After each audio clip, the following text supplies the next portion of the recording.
This is Chapter 22, The Child with Gastrointestinal Dysfunction.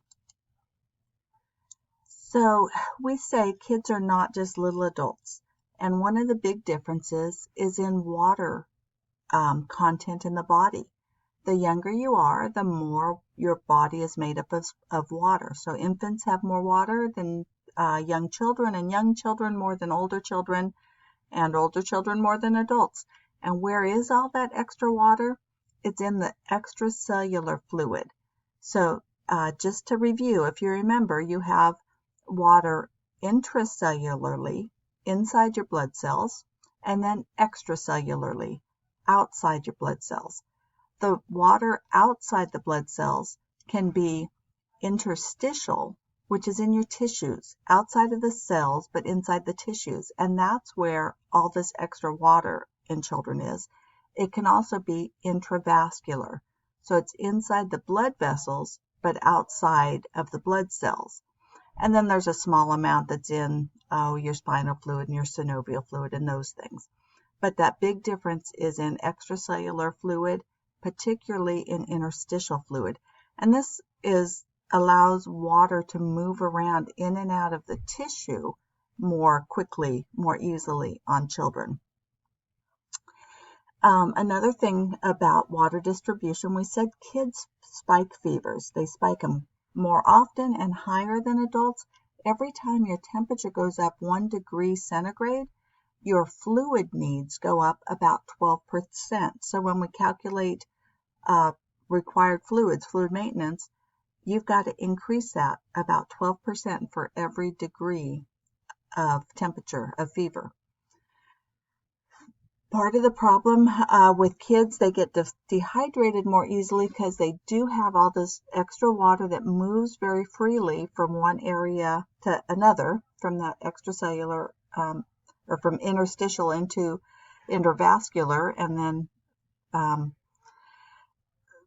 then they can lose it more easily because they have a bigger GI tract in relationship to the rest of their body. So if they have diarrhea, they lose a lot of fluid.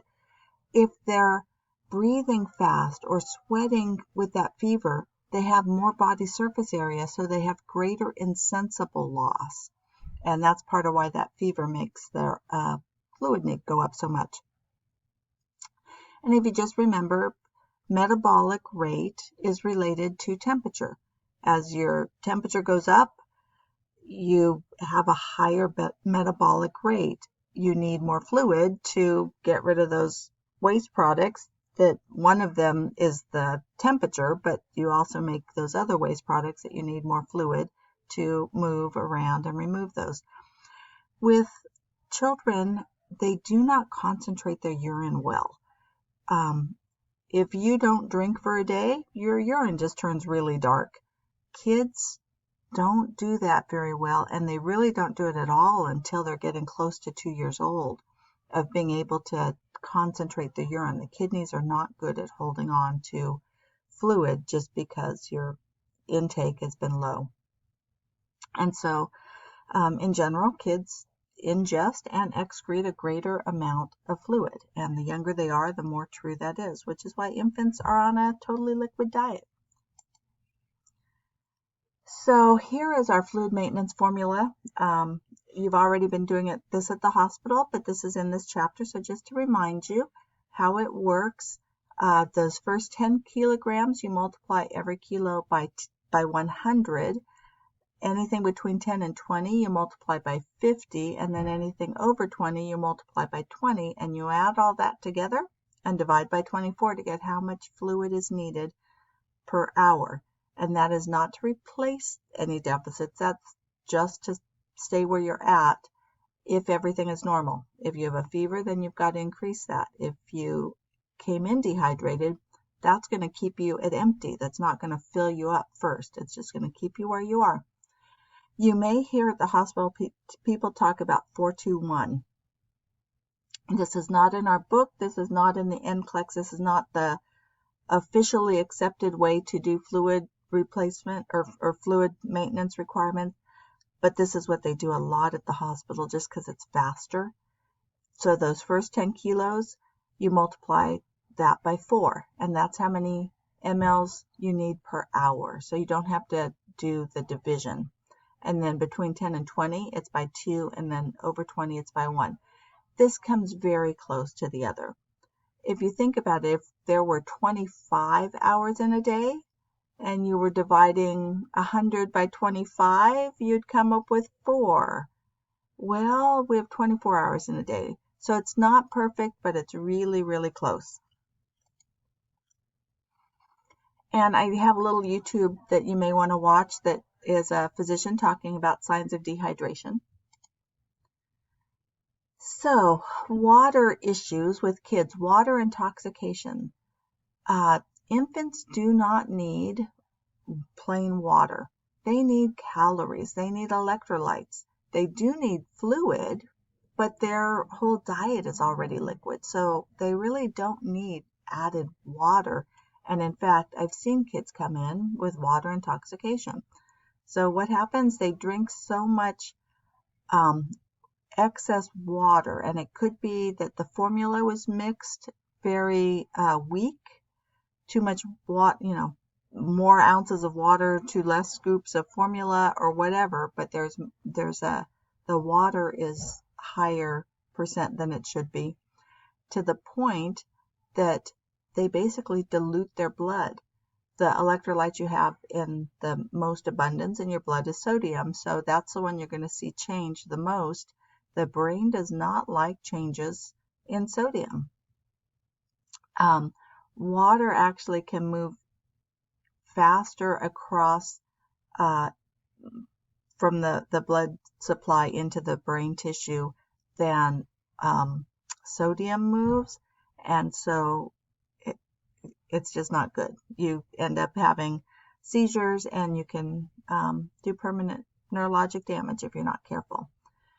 So it's either giving infants water, too much hypotonic IV fluid, or if they're getting dialysis, overdoing and making them too hypotonic, or the most likely cause is inappropriately mixed formulas. So good teaching about how to mix formulas and the importance of not trying to stretch it out, because they need those calories, but the excess water can be very bad. I mean, it can cause permanent problems.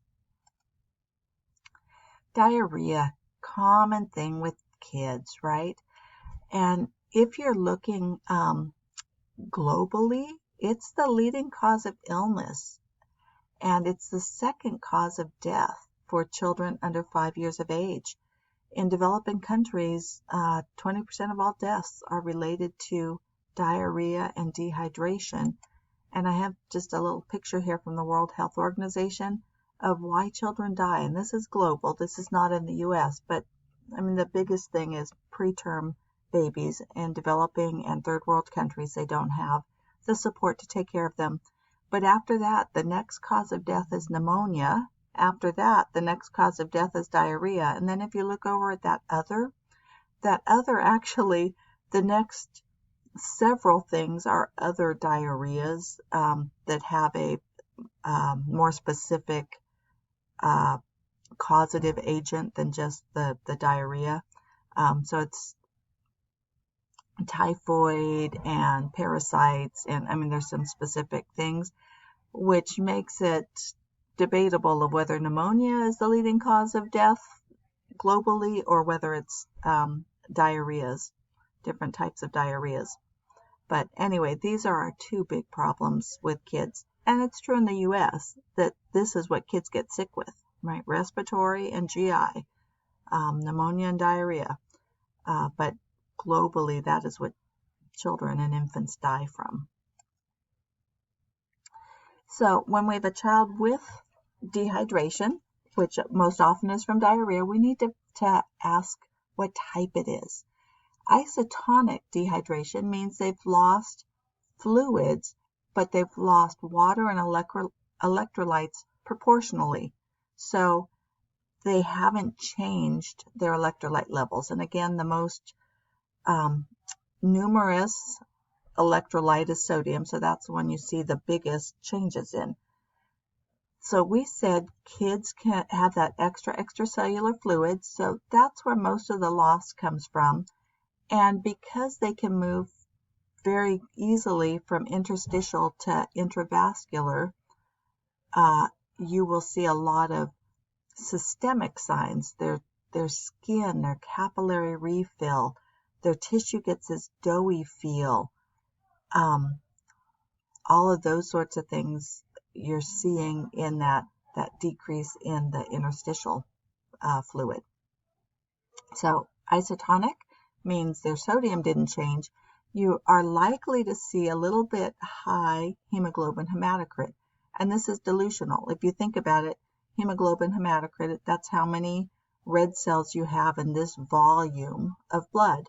Well, if you take out some of the water but have the exact same volume, well, there's more cells in it, that volume, because it's not being taken up by the water. So you are likely to see that. You could get decreased circulating blood volume, which can lead to shock. If it's not as severe, you're going to see those other symptoms, the cool hands and feet, pale, prolonged capillary refill, weaker peripheral pulses, mottling of the skin, all those signs and symptoms. Doughy tissue, I already said, decreased urine output. And again, infants, it's not likely to be super concentrated. It may concentrate a small amount because the fluid in their body is concentrated, but it doesn't concentrate the way an adult can do it. No tears, and then the mucous membranes. If you stick your finger in their mouth, it's sticky in there rather than moist. Another type of dehydration is hypotonic, and the other term you can use for this is hyponatremic, which means not enough sodium, right? You have low sodium levels. So if you think about that, that means we have lost more sodium than water. So the sodium is diluted. So even though you're dehydrated, so you've lost water, you've lost even more sodium than you have water. So you will see a low sodium, often less than 130. And where does stuff want to go? It goes from areas of high concentration to low concentration, right? So we have this extra water in the outside of the cells in the bloodstream, and it's going to move into the cells, which makes your red blood cells not as effective in carrying oxygen, and it's going to move out into the tissues. It's going to move around, which is going to make the level of shock or hypovolemia worse than the actual level of dehydration. So the symptoms will show up earlier and look worse than the amount of fluid we actually have lost.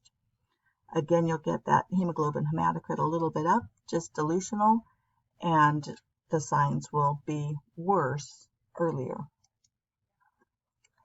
Hypertonic dehydration, or you could call it hypernatremic, which means high sodium, right? So the sodium is not being lost in the bloodstream, but the water is.